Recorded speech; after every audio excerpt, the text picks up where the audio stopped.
All right, let's get right into it. We're going to talk about the one thing we all have in common, the one resource we all get an equal amount of, but use, well, completely differently, our 24 hours. Have you ever looked at someone and just wondered, how do they get so much done? It feels like they have more time, right? Well, the secret isn't getting more time. It's about mastering the time you already have. So, let's break down exactly how to do that. Everything we're going to talk about starts with this one big number, 86,400. Now, this isn't just some random figure I pulled out of thin air. No, this number is a powerful force that resets for you, for me, for every single one of us, every single day. To really get its power, we have to look at it in a different way.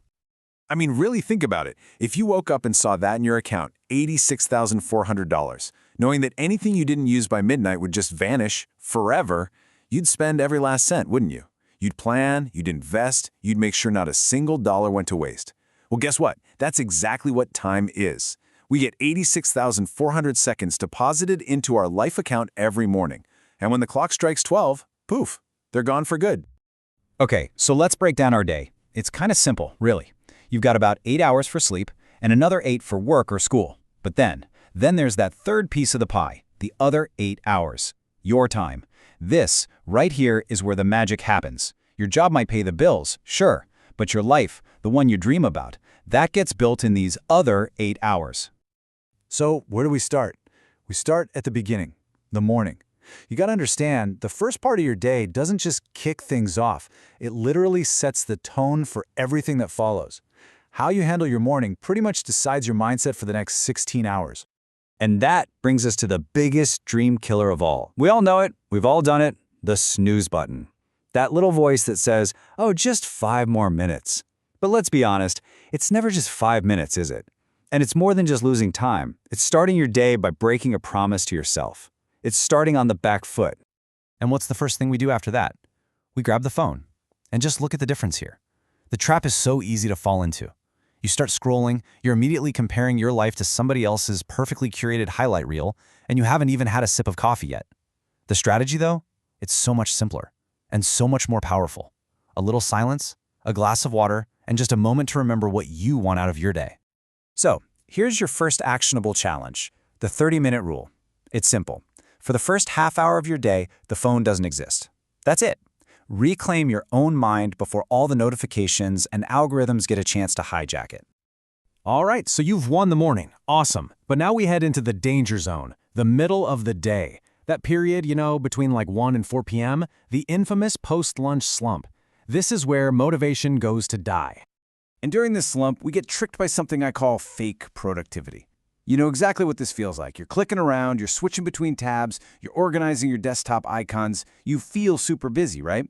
But at the end of the hour, you look up and realize you've done absolutely nothing that actually matters. It's just anxiety disguised as work. So how do we fight back? It's not about chugging more coffee. It's about being smarter. 4 easy steps. 1.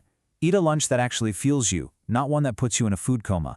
2. Take a real 15-minute break. Get up, walk around, listen to some music. Just reset. 3. This is a big one. Do your hardest stuff in the morning when you have the most energy.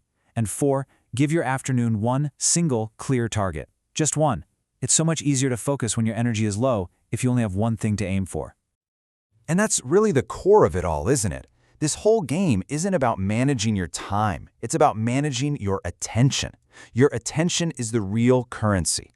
When you're working, turn the phone off. I promise your friend's cute cat video will still be there in an hour. And that brings us to the evening. For so many people, this is just collapse time. But the people who really get ahead, they see it differently. They know that after you've put in your 8 hours for your boss or your school, these next few hours are the ones you truly own. This is your second life. This is when you work on you. Just look at the 2 paths you can take.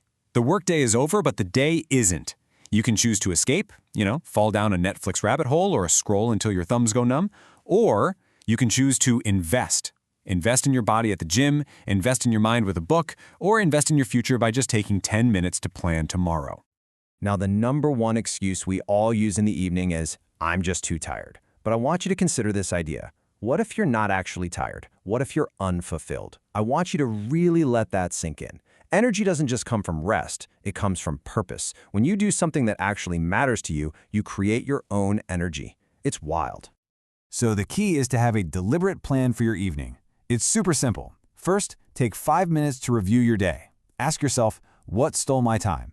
This isn't about feeling guilty. It's about getting smarter for tomorrow. Second, plan your top 3 priorities for the next day. This gives you instant clarity the moment you wake up. And finally, disconnect. Give your brain at least an hour with no screens before bed. It's absolutely crucial for getting real restorative sleep. Okay, so we've walked through the morning, the midday slump, the evening, but all these tips and tricks aren't really the point. This isn't just about color coding your calendar. It's about something way, way deeper. It's about self-respect. Think about it like this. Every single time you make one of these small choices, to get up instead of hitting snooze, to focus on your work instead of scrolling, to read a book instead of watching another episode, it's an act of honoring yourself. You're sending a powerful message, mostly to yourself, that your goals, your dreams, and your life actually matter. Because at the end of the day, life doesn't reward good intentions. It doesn't reward, I'll do it tomorrow. Life rewards action. It rewards the people who show up day after day, the ones who choose to focus, even when it's hard, and who choose to act instead of making excuses. It's not about being perfect. It's just about being intentional, consistently. And that's the bottom line. The huge gap between an ordinary life and an extraordinary one. It usually isn't about some God-given talent or getting lucky or having some special opportunity. It all boils down to how you choose to use the one thing you can never, ever get back. So I'll leave you with this one final thought. Tonight, before you go to sleep, I want you to ask yourself this one simple but incredibly powerful question about the day you just had. Your honest answer is going to tell you everything you need to know about where you are right now and what you need to do next.